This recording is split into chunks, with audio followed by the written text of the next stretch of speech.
Bonjour les amis, un petit live assez court sur YouTube pour vous faire participer un petit peu à la manifestation des agriculteurs. Donc là, je leur ai préparé deux gros potages. Ils sont une bonne cinquantaine, plus les badauds qui seront là. On va essayer de faire un potage pour une centaine de personnes, histoire de leur réchauffer le cœur. Voilà, ils partent de Orvaux là à l'instant et ils vont à Artenay. Alors on a une petite heure de route, mais on va aller soutenir tous ces agriculteurs courageux, la coordination rurale, pour leur donner le baume au cœur de résister à l'oppression. Et donc voilà. Si vous êtes disposé à venir me donner des denrées alimentaires dans l'heure, là, on va partir dans environ une heure, n'hésitez pas, ça leur réchauffera le cœur de savoir que des citoyens ont participé à la cause.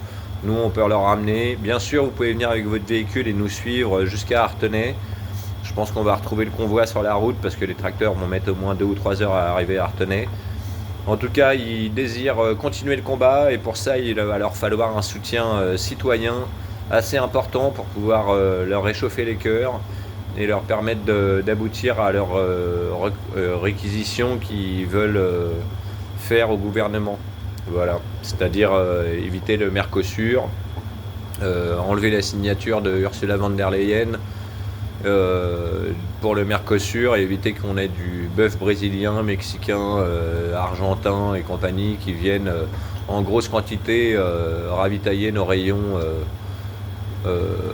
en France. Donc voilà, l'agriculture et la culture et l'élevage, on sait le faire en France et il est hors de question que on laisse des pays avec une concurrence déloyale venir spolier nos agriculteurs. Mais l'agriculture de France, c'est l'avenir de nos enfants.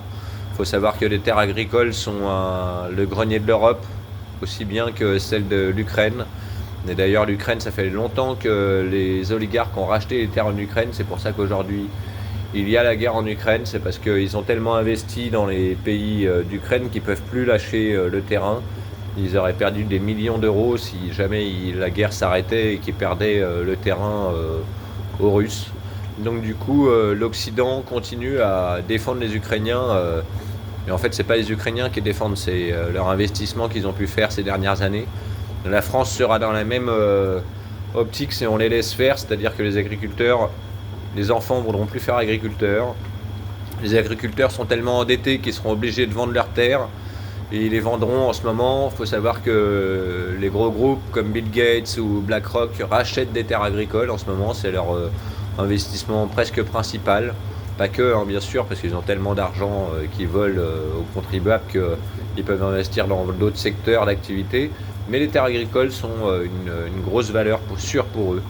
Donc voilà, on anéantit ces agriculteurs pour qu'ils revendent leurs terres agricoles et qu'on les rende dépendants.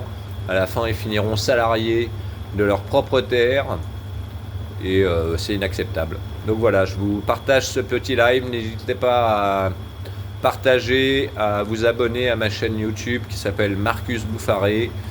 Je vous en remercie, c'est pour la cause, c'est vraiment pas pour moi, je gagne pas d'argent là-dessus. Moi je suis là que pour le bien commun et je vous embrasse.